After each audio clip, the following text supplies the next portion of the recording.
Розпочинаємо вечірній інформаційний ефір на каналі АТР. Я Христина Стець, вітаю вас і дякую, що ви до нас приєдналися. І впродовж наступних 45 хвилин про ситуацію на Донбасі, про наших в'язнів в Російській Федерації і, власне, про інші теми навколо Українського Сходу. Будемо говорити з гостем нашої студії. Це Сергій Гармаш, журналіст, головний редактор порталу «Остров». Пане Сергію, ще раз доброго вечора. Добрий вечір. І дякую ще раз, що ви до нас прийшли. І розпочати хочу з такої інформації, яка з'явилася буквально кілька годин тому, про те, що на Донбасі використовують перемир'я, аби підготуватися до військових дій. Про це сказав перший заступник голови спеціальної моніторингової місії ОБСЄ Олександр Хух в інтерв'ю «Голосу Америки» у Лондоні. За його словами, з майже 4-річного досвіду роботи на Донбасі він робить висновок, що досі немає ознак перелому у тенденціях і сторони зберігають готовність вступати у конфлікт без затримок. Він додав, що ОБСЄ, ймовірно, бачить лише верхівку айсберга, бо по обидва боки лінії розмежування спостерігачів сприймають як проблему. І Хух додав, що найчастіше тиск чинять саме бойовики окупованих районів Донецької та Луганської областей. І ще один момент, цитую, той факт, що 40 тисяч осіб щодня переходять лінію розмежування, дуже багатообіцяючий. Не всюди у випадках конфліктів смугу перетинають так часто. Переважно контактна лінія є межею розділу, а у цьому конфлікті це не так, сказав Хух. Пане Сергію, з цього хочу безпосередньо розпочати. Заява особливо нічим не відрізняється від попередніх, про те, що сторони, кожна як може, так використовує те, що пан Хух називає періодом затища, хоча насправді це не так. Минулої доби наше військо втратило одного військового, 2 поранені, але окей, хай буде так. От цікавий цей момент, багатообіцяючим пан Хух називає цей момент, що 40 тисяч осіб щодня переходять лінію розмежування. В інших схожих конфліктах це не так. На вашу думку, про що може свідчити цей факт і чи справді він може бути для чогось багатообіцяючим? Этот факт говорит о том, что конфликт на Донбассе не является гражданским, то есть гражданские продолжают общаться между собой, нет вражды между населением с разных сторон вот этой линии размежевания, так называемой. И это опять же говорит о том, что, скажем так, возможно, и более легкий вариант, скажем так, примирения, если эта территория будет освобождена. То есть для людей, скажем так, вот это разграничение, оно искусственно. Несмотря на то, что многие там находятся под воздействием российской пропаганды, тем не менее связи с Украиной не ослабевают. Более того, сами боевики, постоянно говоря об Украине в своих СМИ, пусть в негативном плане, но постоянно говоря об Украине, они держат ее в информационном пространстве своем. Поэтому люди постоянно связаны с Украиной. И вот эти последние события, когда был отключен МТС на оккупированной территории, они показали самый наибольший, скажем так, всплеск социального недовольства местного населения, местными властями так называемыми. Это опять же о чем говорит? О том, что связи с Украиной не прекращаются, и внутреннего конфликта нет. Есть искусственно разделенные семьи, искусственно разделенный регион. Местное население остается, в принципе, единым. І я так розумію, що це безпосередньо зараз для нас можливість, оцих 40 тисяч людей кожного дня. Насправді це величезна цифра. Працювати з цими людьми? Больше миллиона, получается, по-моему, в месяц. То есть, конечно, с ними, во-первых, нужно работать и использовать. Это наш информационный ресурс. Там нет наших СМИ, скажем так, они присутствуют в полной мере. Вот люди – это есть наш информационный ресурс. Мы этот ресурс, к сожалению, не используем и часто даем как раз негативные, скажем так, примеры им. Но в любом случае это уже вопрос, скажем, как использовать это. А сам факт, то, что конфликт не является, скажем, гражданским, он даже не является идеологическим, это искусственный конфликт, навязанный населению этого региона. Он становится очевидным уже на мировом уровне. Мне приятно, что Хук об этом говорит. Я вам дякую за те, що ви безпосередньо так це розтрактували, бо насправді тут можна хіба що між рядків читати. Йдеться про цифру, йдеться про факт перетину цієї лінії розмежування. І важливо, власне, коли з'являється таке трактування цього, що насправді ця цифра може означати. І якщо продовжувати тему Донбасу, часу новина цієї ночі, про що стало відомо, видання «Дзеркало тижня» з посиланням на власні джерела повідомив про телефонну розмову Петра Порошенка та Владимира Путіна з нагоди річниці Мінська. Я нагадаю, що кілька днів тому була третя річниця, відколи підписали так званий Мінськ-2. І повідомляється про те, що ця телефонна розмова з президентом Російської Федерації відбулася за ініціативи України. І прес-служба адміністрації президента України підтвердила «Дзеркало тижня» факт розмови. І далі я зацитую пояснення безпосередньо. Президент України провів телефонну розмову з президентом Росії для активізації звільнення українських заручників, зокрема обміну полоненими прикордонників та звільнення українських військових на окупованих територіях. Також було обговорено порядок денний зустрічі міністрів закордонних справ країн Нормандської четвірки, яка запланована на 16 лютого в Мюнхені. Телефонна розмова відбулася у координації з європейськими партнерами по нормандському формату та американськими союзниками. Тобто, я так розумію, що ця телефонна розмова, вона була важлива з точки зору тактики, оскільки впродовж найближчих кількох днів очікуються важливі зустрічі. Зокрема, йдеться і про зустріч міністрів закордонних справ країн Нормандської четвірки, йдеться про безпекову Мюнхенську конференцію, де доповідь з приводу миротворців, якщо спрощено назвати, 17 числа вона буде зачитана. І це був такий тактичний крок, я так розумію, з боку українського президента. Ну, насколько я знаю, инициатива на самом деле исходила из Германии, от германской стороны этого разговора. Естественно, она была поддержана администрацией нашего президента. Да, это показатель, в принципе, я думаю, скорее дипломатический шаг, показать, что мы все-таки стремимся к диалогу. Тем более, что после заявления нашего МИДа, что Россия не выполняет Минских соглашений, хотя в Минских соглашениях нет обязательств, которые предусмотрены для России, как бы, ну, такой звонок мог смягчить, скажем так, вот, последствия такого резкого заявления, ну и выявить какие-то, скажем, механизмы, моменты взаимоотношений между нашими странами, извините. Так, я розумію. А якщо говорити, ми, напевно, можемо побачити ще певні наслідки надалі, в певних переговорах безпосередньо, скажімо, цієї розмови. Чи насправді не варто приділяти настільки великої уваги цій розмові, хоча остання відбулася, якщо я не помиляюся, в липні 17-го року. Ну, последняя, которую мы знаем, поскольку... Про яку ми знаємо. Да, выступление Путина на Валдайском клубе, когда он описывал один из разговоров с нашим президентом, если посмотреть хронологию, то как бы мы не знаем об этом разговоре на самом деле.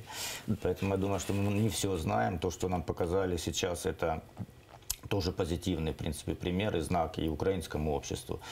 Плохо только, что как повод, скажем, для оправдания вот таких контактов с президентом вражеской страны являются все-таки наши пленные. Поскольку, ну, как бы спекулировать на этом вопросе, на мой взгляд, очень неэтично на самом деле. Поэтому последствия, я не знаю, какие будут последствия, потому что я не знаю содержание этого разговора на самом деле. Ну, очевидно, як більшість з нас не знають. Очень трудно, да, сейчас об этом говорить. Посмотрим, что будет на Мюнхенской конференции. Я думаю, в первую очередь, все-таки действительно, скажем так, это является подготовкой к Мюнхену.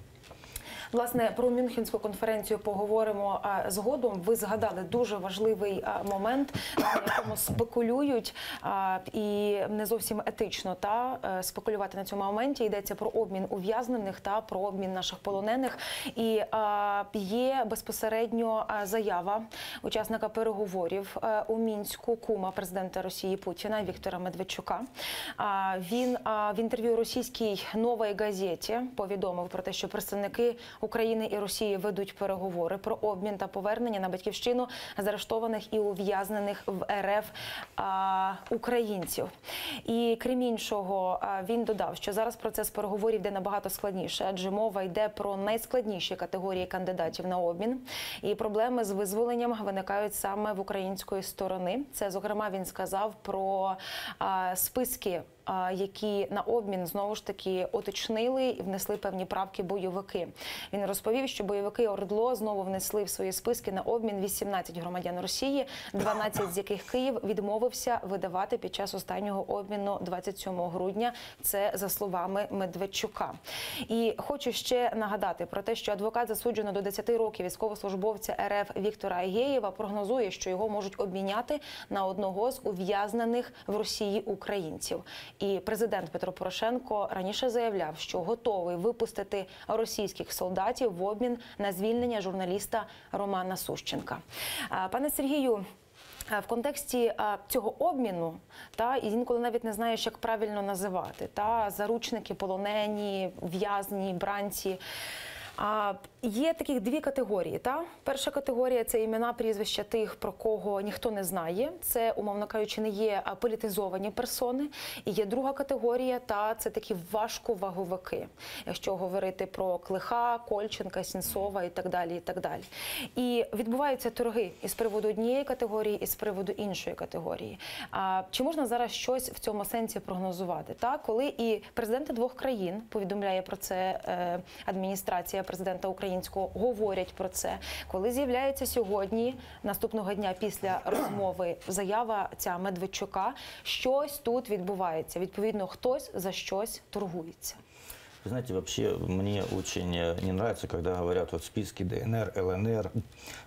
Ирина Геращенко очень часто в своей Фейсбуке, извините, пишет о позиции ЛНР, ДНР. На самом деле есть у нас факт военнопленных и заручников в ДНР, ЛНР, так называемых, которые контролируются Россией. И есть наши политические заключенные, политзаключенные в России. Я считаю, что переговоры должны вестись именно с Россией по этому вопросу, поскольку Россия является, конечным, скажем так, удержателем, тюремщиком наших людей. И то, что на этом, скажем так, делает политическую карьеру Медведчук, а мы ему даем возможность этому, скажем так, делать эту карьеру, выступать с такими заявлениями.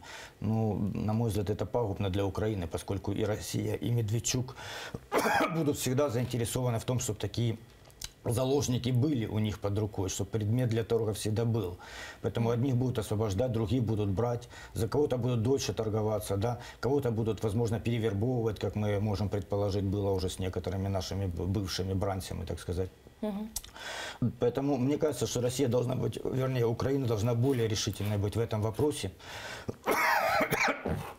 и вести официальные переговоры напрямую с Россией. Если у нас есть, скажем так, задержанные, арестованные российские военнослужащие, то это уже повод нам вести переговоры не с ДНР, ЛНР, хотя, может быть, их захватили на этой территории, а з Росії все-таки.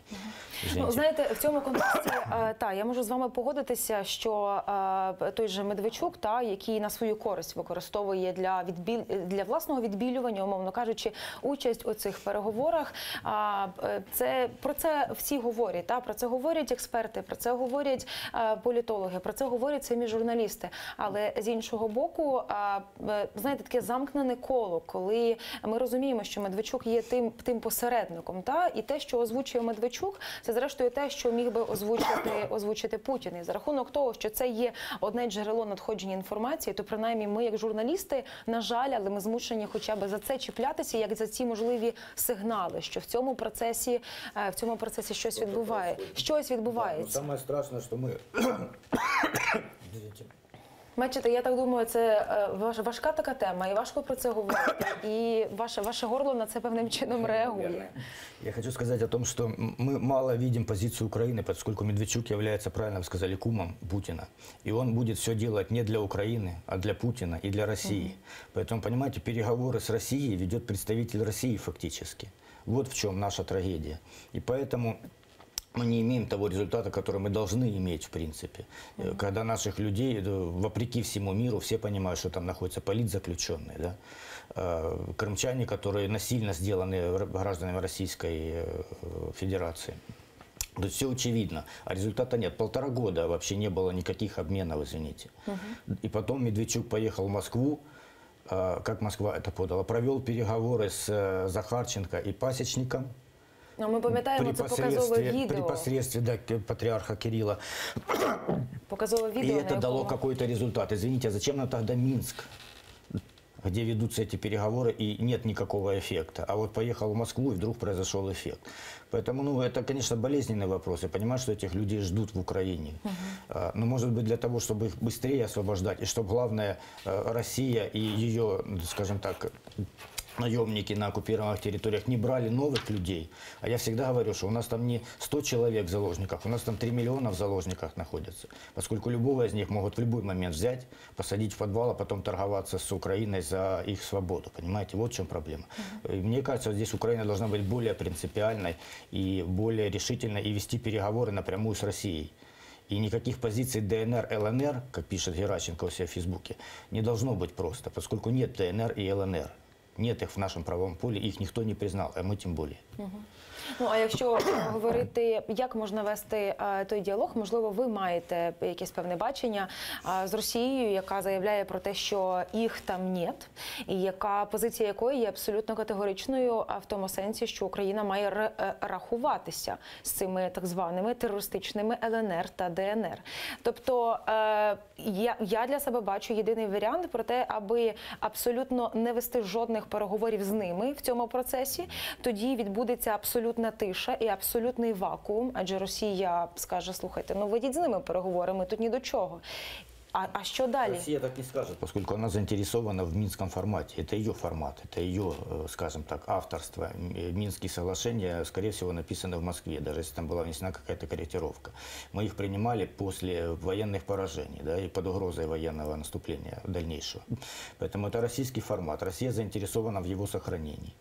Россия не признает себя сейчас стороной этого конфликта, называя сторонами Луганск и Донецк.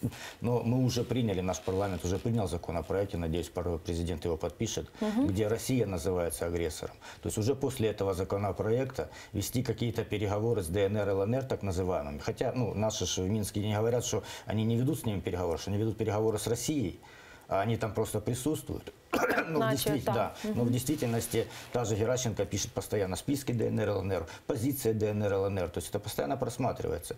Недавно совсем было, я даже вступил с ней в дискуссию в Фейсбуке, что пригласить представителей ДНР, ЛНР куда-то там для рассмотрения чего-то там, понимаете? То есть вот это вроде бы игра слов, да, которая тут же опровергается, что мы с ними не ведем переговоров. Но по сути и само их присутствие там, это уже является участием в международных переговорах. Поэтому, если Россия заинтересована в сохранении Минска, а она заинтересована, то нужно принципиально подходить, скажем так, к переговорам именно с Россией, а не разговаривать с ее, извините, тапочками, которым она делегирует решение каких-то там вопросов. От, власне, з приводу Мінська і тому, що Росія більше зацікавлена в реалізації цих мінських домовленостей, я хочу нагадати, зокрема, і для себе, і для наших глядачів, про що йдеться в цьому документі Мінськ-2, який 3 роки тому підписали. Та інколи важливо згадувати про це, бо часто ми говоримо Мінськ, Мінськ, Мінськ, і багато хто вже забув, а про що там насправді йдеться. А документ передбачав припинення вогню, поступове відведення озброєнь від лінії розмежування, обмін полоненими, початок політичного діалогу, проведення місцевих виборів за українським законодавством, амністію учасникам конфлікту, надання особливого порядку самоврядування в окремих районах Донбасу, після виборів і конституційної реформи отримання Україною контролю над всім кордоном. І мені здається, що за цих 3 роки, відколи був підписаний цей документ, настільки все вже отак перевернулося, настільки все вже заплуталося, кожен спекулює різними пунктами цього документу, як хоче. И... Вы тоже, извините, обобщили немножко, поскольку там формулировки гораздо более жесткие. Например, там есть формулировка об обмене не военнопленными, а об обмене заложниками и незаконно удерживаемыми лицами. То есть получается, что Украина держит заложников и незаконно удерживает кого-то, понимаете? И мы их меняем. Мы признали то, что мы держим заложников. Мы государство. Мы подписали цей документ. Там есть пункт 10, который предусматривает вывод всех иностранных незаконных вооруженных формирований с территории Украины. Крым мы считаем территорией Украины? Считаем. Мы считаем, а Россия нет. И когда спросили Меркель, подразумевался ли Крым, она сказала нет. Это получается, мы подписались под тем, что либо эти соглашения никогда не будут выполнены, пока Россия не уйдет из Крыма, а мы сомневаемся, что она добровольно оттуда уйдет. либо, скажем так, мы признаем, что Крым не является территорией Украины. И таких позиций, там еще предусматриваются особые отношения в особом статусе вот этих территорий с Россией. Что это означает, особые отношения с Россией? Кроме того, что они будут там иметь свою прокуратуру, свои суды, свою милицию, еще и особые отношения с Россией. Это будет означать то, что Россия постоянно через них будет стимулировать гражданский конфликт в Украине уже, но уже не будет принимать в нем участие. То есть выполнение политической части Минска будет означать фактически гражданскую войну в Украине и непричастность к этому к России. И это будет правда, это будет уже наш внутренний конфликт. Понимаете, вот в чем опасность. И мир не хочет этого понимать почему-то. Потому что они думают, что, и как и большинство наших парламентариев, с которыми я общаюсь, все думают, что как только мы закроем границу, мы решим эти вопросы. Мы купим местные элиты, там мы еще что-то сделаем, кого-то посадим, кого-то, извините, утилизируем. Но давайте не забывать, что у России есть свой интерес. Она не для того убила уже 11 тысяч человек почти, чтобы потом вот взять все и раствориться, скажем так, и отдать все нашему украинскому руководству контроль над этой территорией. Нет, такого не будет. Даже если не прекратится война там, то будет вестись гибридная агрессия на всей остальной территории. Вот в чем проблема. Пока у России цель захватить всю Украину, а не Донбасс. Донбасс – это инструмент.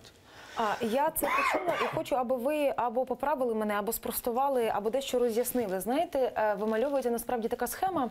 А багато хто з експертів, здебільшого кулуарно, це не є популярна думка, говорить про те, що насправді самій Україні абсолютно невигідно виконувати ці мінські домовленості, які раніше 3 роки тому ми підписали.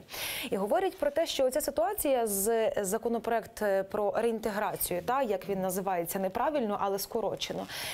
Ситуація така, чому була дискусія з приводу згадки мінських домовленостей у цьому документі? Якщо ми у цьому документі, який голосує парламент, згадуємо ці мінські домовленості, ми визнаємо про те, що насправді вони є. Якщо ми їх не згадуємо, насправді в цьому документі мінських угод немає. В документі Росія називається агресором. Відповідно, ми починаємо прямий діалог з Росією як з агресором, і тоді ці мінські угоди насправді вже не мають жодного значення. Така находовочка, як то кажуть. Є тут якесь зерно правди? Чи насправді це вже, знаєте, такі домисли, коли треба щось думати, і вже надумати? Правда, может быть, есть, по крайней мере, в том, что Украина не заинтересована в выполнении Минских соглашений. Действительно, это так. Опять же, смотря у кого считать Украиной. У нас есть президент, который называет себя автором этих соглашений почему-то, который постоянно заявляет об их безальтернативности. Вот является ли он Украиной в данном случае, я не знаю. Но государство Украина и парламент украинский это показывает постоянно, не заинтересованы действительно в выполнении Минских соглашений, поскольку они понимают, что будет дальше, к чем это обернется для Украины, собственно. Вот. Насчет вот этого закона о реинтеграции, так называемого, и Минского процесса. Понимаете, Минский процесс официально закончился еще 31 декабря 2015 года. Минские соглашения так заключены и прописаны, все нормы до 15, вернее, до конца 2015 года. Но все делают вид, что этого не произошло, говорят о какой-то пролонгации, хотя нигде не зафиксирована эта пролонгация, во-первых. Во-вторых, Минские соглашения не ратифицированы Верховной Радой, соответственно, они не имеют силы. Поскольку любые международные договора вступают, скажем, в действие, имеют силу только после ратификации парламентом национальному. У нас этого нет и никогда не будет, судя по даже вот голосованию за этот закон. Да? Нет там голосов столько. Поэтому весь мир, и Россия в том числе, делают вид, что Минские соглашения работают. Никто не хочет отказываться от них первым, потому что тогда санкции придется снимать. Да? А сторона, которая откажется якобы от мирного плана, Минские соглашения называются мирным планом, та, скажем так, покажет себя плохо для мирового сообщества. Да? Все делают вид, что они не выполняют Минские соглашения, никто их не выполняет, скажем так, но они остаются на плаву. Так и в данном случае этот закон, он не противоречит Минским соглашениям. Он назвал Россию стороной конфликта. Запад и так рассматривает сторону конфликта, хотя в Минских соглашениях это не обозначено, но Запад рассматривает Россию как сторону конфликта. А все остальное это уже механизмы, скажем так, которые могут реализоваться. Тот же особый статус, понимаете, в принципе, его можно, он и принят, во-первых, уже принят еще на год, да. Ну, там особливості місцевого самоврядування, та це Ну и он, скажем так, в Минских соглашениях очень расплывчаты все формулировки, то есть это можно трактовать по-разному. Поэтому его можно, в принципе, реализовать, но если он будет реализован, этот особый статус и вообще политическая часть Минских соглашений на наших условиях, в том числе и выборы после того, когда Украина будет контролировать эту территорию. Нельзя проводить выборы на оккупированной территории. Сейчас глупо говорить о выборах, если президент, конечно, подпишет закон вот об реинтеграции, потому что местными выборами на территории, оккупированной внешним врагом, нельзя решить конфликт изначально. То есть весь Минск – это механизм разрешения внутреннего гражданского конфликта. Все, что там написано, это механизм разрешения внутреннего конфликта. Если мы сейчас говорим о внешнем конфликте, то это уже нужно России уйти, как минимум, дать нам возможность контролировать нашу границу. И вот тогда, когда граница будет закрыта, тогда этот конфликт уже можно будет назвать внутренним. И Минск может работать. Поэтому ни одна сторона не будет отказываться от Минска, я думаю. Можно говорить о, скажем, поиске новых форматов, о модернизации Минска, и уже говорят, и будут говорить, естественно. Но от Минска, скажем так, никто не откажется, хотя и выполнять его тоже никто не буде. Тобто пошуки нових форматів, модернізація – це, власне, ці розмови, про які йдуться. Можливо, змінити географічно майданчик проведення цих переговорів, додати ще якихось учасників до цих переговорів, зокрема, Сполучені Штати Америки. Они так активно участвуют в переговорах. Сейчас самая активная сторона, наверное, хотя их нет в Минске. Ну, скажем, де-факто они Минск де это юре. такой, знаете, священный телес, на которого все молятся, но никто ничего как бы не обращает на него внимания. Для нас это просто площадка для решения каких-то тактических вопросов, действительно, по ремонту там каких-то инфраструктурных объектов на территории, в которой заинтересованы и мы, и та сторона, да. То есть диалог все равно нужно вести. Поэтому хорошо, что есть Минск, но комплекс мер, заключенный в Минске, он невыполним, и никто его выполнять не буде. І, власне, з приводу коригування та мінських угод є ще одна така цікава думка, можливо, вона альтернативна, про те, що заступник міністра з питань тимчасово окупованих територій та внутрішньо переміщених осіб України Георгій Тука вважає, що з огляду на дискусії щодо розгортання миротворчих сил ООН на Донбасі можна скористатися моментом для коригування мінських угод. Далі зацитую: справа в тому, це ні для кого не є таємницею, що в нашому вітчизняному політикуму нема консолідованої позиції щодо ставлення до мінських домовленостей, на яких фактично і будується ідея ведення миротворчої місії. Але сама ідея ведення миротворців не новина з точки зору мінських домовленостей. Це, вибачте, новина з точки зору мінських домовленостей. Цього пункту в мінських угодах не існує, сказав Тука. Тобто, вже почати, і з моєї точки зору це абсолютно розумно, почати ревізійний процес досягнутих мінських домовленостей. То чи не варто зараз скористатися цим моментом і почати коригування тих найбільших провокативних пунктів, які містяться в цих домовленостях, які чесно і відверто можуть будь-якої миті підірвати зсередини парламент? Частково десь про те, про що ми з вами говоримо. Та? Він каже про коригування, що це є хороший момент, коли ми говоримо про миротворців, згадки про яких немає в цих мінських угодах. Зараз моментом скористатися і відкоригувати, особливо ці скандальні, суперечливі моменти. Але от ми з вами щойно обговорили та нагадали собі, про що йдеться у Мінську-2. Ну там що не момент, то він скандальний і він суперечливий.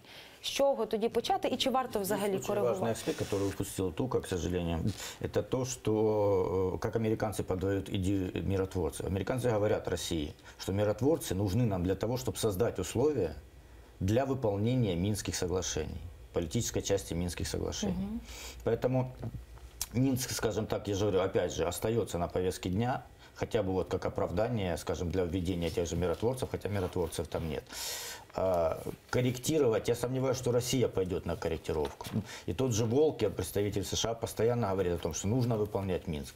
Почему его нужно выполнять? Потому что это единственный документ, скажем так, в этом конфликте, где Россия признает целостность Украины, признает то, что эта территория является украинской, поэтому это является, так сказать, почвой для переговоров с Россией. К сожалению, наши западные партнеры до сих пор не поняли, что тактика уговаривания агрессора уйти и оставить в покое жертву агрессии, она не срабатывает. Уже 3 года она не срабатывает. И никогда не сработает, пока Россия остается первой ядерной державой фактически в мире. Понимаете? Тактику, скажем так, заставить Россию уйти, но пока еще Запад не хочет прибегать к этой тактике. Ну, это дорогостоящее, скажем так, мероприятие, такое давление на Россию. Хотя уже какие-то сигналы Россия получает, что Соединенные Штаты могут пойти на это, в принципе. И я думаю, вот то, что происходит в самих Соединенных Штатах, где есть противостояние фактически президента и Конгресса и Сената, это, скажем так, ну, немножко замедляет действия вот Соединенных Штатов в отношении России, полезные для нас, да, поскольку все-таки администрация Трампа не хочет портить отношения с Путиным почему-то, но под давлением все-таки своих конгрессменов вынуждена это делать.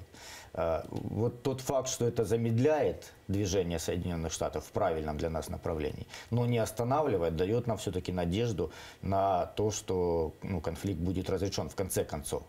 Все-таки. Но, опять же, говорю, те же миротворцы даже, я не верю в то, что они будут, честно вам скажу.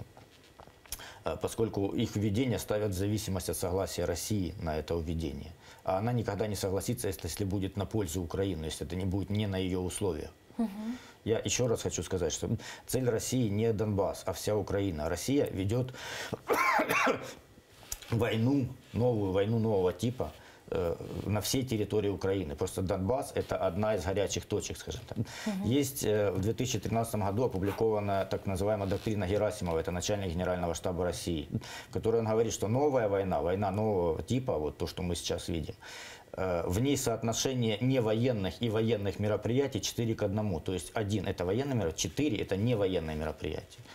Это включает в себя работу с элитой, с той страны, которую они хотят захватывать, скажем, агрессию, против которой они ведут. Это включает в себя информационную агрессию, дипломатическую агрессию, экономическую. И Россия, то есть всего лишь 1 из 5, скажем так, фактор – это военный. Вот Донбасс – это военный участок, скажем так, вот этой войны. А война идет на всей территории Украины. Мы не хотим этого понять почему-то. Понимаете? И в этом наша проблема, собственно, потому что мы, собственно, хоть мы говорим постоянно, что мы будем бороться дипломатически, там еще как-то, но на самом деле мы кроме военного пути не боремся никак. Вот армию мы укрепляем, все, а все остальное информационно, ну, может быть, что-то, да, меняется очень медленно, но очень медленно, действительно. То есть мы пока еще, мы зависим от России в экономическом плане по-прежнему, да, и мы газ вот начинаем у нее снова покупать. То есть, ну, у нас нет энергетической независимости фактически, хотя нам уже постоянно говорят об этом, что она есть, но ее фактически нет. Безопасность, скажем, Украины, ну, очень слабая сейчас. То есть масса вопросов. И то, что нам Россия может пойти на какие-то уступки даже в Донбассе, если она пойдет на какие-то уступки, она пойдет только для того, чтобы где-то с другой стороны, где-то в другой сфере все-таки взять свое. А ее задача – это подчинение Украины. Либо как в Белоруссии, скажем так, то есть установление пророссийской власти, либо другими методами, возможно, и военными, это тоже не нужно, скажем, отбрасывать, поскольку на границе с Украиной сосредотачиваются войска, строится инфраструктура, это делается не для мира, скажем так. Нужно все, ну, это реально, это нужно видеть. Понимаете, а Запад не хочет этого понимать почему-то. Он какие-то міфічні ідеї про миротворців розказує. Ну і власне про миротворців. Та останнім часом стільки розмов про миротворчий контингент на Донбасі, та і вже багато хто про це говорить мало не як про панацею. Глядачам хочу нагадати про те, що 16 лютого розпочнеться, а 18 лютого завершиться Мюнхенська безпекова конференція. І власне 17 лютого в Німеччині в рамках цієї конференції прозвучить звіт, який склав колишній генеральний секретар НАТО Андерс Фог Расмусен для Мюнхенської конференції з безпеки. І в доповіді йдеться про те, що Донбасу потрібні 20 тисяч миротворців з країн, які не є членами НАТО, і 4 тисячі поліцейських для того, аби допомогти вирішити кризу в Україні. Далі цитата: для операції необхідно залучити ряд європейських країн, таких як Швеція, країни, які мають досвід миротворчих операцій, таких як Бразилія, Росія, і країн, яким довіряє Росія, як, скажімо, Білорусь. Про це заявив співавтор звіту і експерт по ООН Колумбійського університету Річард Гован. І, власне, деякі експерти, дипломати називають цифру у 50 тисяч осіб, яка потрібна безпосередньо. І, знову ж таки, з приводу конфліктних моментів, Україна наголошує, що присутність росіян як країни-агресора в миротворчій місії є неможливою. І спецпредставник Держдепартаменту США з питань України Курт Волкер також переконаний, що росіяни не можуть брати участі у миротворчій місії на Донбасі. І знаєте, пане Сергію, тут цікавий момент. Ми вже говоримо про кількість, які країни можуть безпосередньо увійти до складу цього миротворчого контингенту. Білорусь заявляє про те, що от ми вже готові, в нас там є 100 людей і так далі, і так далі. Але ключовий момент, насправді, він не вирішений і нема перспективи його вирішення. Про те, що всі говорять, що представників Росії не має бути у цій місії. Росія точної відповіді з приводу цього не дає. Але чи може бути певним сигналом позитивним із приводу цього, зокрема, от останні заяви після зустрічі Волкера і Суркова, коли, якщо приблизно зацитувати, про те, що Сурков заявив, що заяви, пропозиції Сполучених Штатів, вони є прийнятними для розгляду, аби, скажімо, там їх виконувати. Так, на перший погляд. Тобто тут може бути про те, що, знаєте, Сполучені Штати з Росією мають свою історію, інколи там не до України. І тут, власне, в цьому контексті можуть теж бути якісь торги, довготривалі. Я думаю, торги будут еще продолжаться, и вопрос ведь не в миротворцах, а в том, какие полномочия они будут иметь, из кого они будут действительно состоять, где они будут находиться. Россия не против миротворцев, но она хочет, чтобы они стояли на линии разграничения. А для нас это не имеет никакого смысла, это всего лишь законсервирует конфликт. Нам нужно, чтобы они стояли на границе, то есть контролировали всю территорию, но в первую очередь контролировали границу, для того, чтобы через эту границу не попадали на оккупированную территорию вооружения, боевики, в том числе и деньги на содержание этих боевиков и вооружения, ГСМ, которые оттуда поступают. Вот что нам нужно. Согласится на это Россия, я очень сомневаюсь, честно говоря, потому что, а почему она должна согласиться, собственно? Потому что опубликовали список из Forbes самых богатых людей России. Скажем так, Северная Корея живет уже много лет, в полной изоляции, и это не заставляет ее власти идти на уступки какие-то тем же Соединенным Штатам. А Россия, еще раз повторюсь, это первая ядерная держава по количеству ядерного оружия, боеголовок ядерных. Поэтому мне кажется, что Россия играется, она вот сейчас, скажем так, делает шаг вперед, шаг назад. И уже было одно, скажем так, оптимистичное заявление Волкера после первых переговоров с Сурковым, когда уже казалось, что до чего-то договорились. И некоторые наши замминистров заявляли, что все, уже договоренности есть, и в этом году уже все разрешится, и Россия уйдет с Донбасса. Но мы видим, что не уходит. И отношения между странами, в том числе и Соединенными Штатами, я имею в виду Россию и Соединенные Штаты, скажем так, тоже представляют собой качели. То они в Сирии уничтожили там российских наемников, то тут же Трамп звонит Путину и выражает соболезнования насчет упавшего самолета, и они общаются насчет урегулирования на Ближнем Востоке, в той же Сирии. То есть геополитика – это очень сложная вещь, действительно. Что плохо для нас – это то, что у нас нет собственной геополитики. К сожалению, наше руководство отдало судьбу Донбасса и всей Украины в данном случае в распоряжение Соединенных Штатов, которые являются сейчас как минимум нам союзническим государством. Сейчас. Но давайте вспомним, что еще 10 лет назад нам казалось абсолютно союзническим государством Россия. И мне кажется, что все-таки мы должны отстаивать в первую очередь свои интересы. И без разрешения украинского парламента никакие миротворцы сюда не могут войти. Ни на каких условиях, кроме тех, которые предоставит, скажем так, даст разрешение украинский парламент. Поэтому я надеюсь, что украинский парламент, если согласится на миротворцев, только на наших условиях, на миротворцах, которые смогут помочь нам действительно восстановить суверенитет на этой территории. Это не будет, скажем так, не будут миротворцы выгодные Америке или выгодные России. Они должны быть выгодными нам. А я сомневаюсь, еще раз скажу, что Россия на это пойдет, поскольку России цели я уже обозначил. Это Украина. Ну, власне, ви говорите про складність геополітики. Тут я абсолютно сперечатися не буду. Ви згадали про співчуття, які Трамп висловив Путіну з приводу цієї масштабної авіакатастрофи.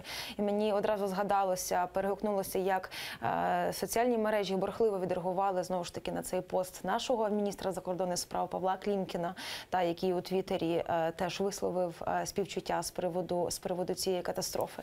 І знову ж таки момент, напевно, етично-моральний і тут десь, напевно, особистісний. Варто було це робити чи не варто було це робити. Але, зрештою, реакція в українському суспільстві була однозначна.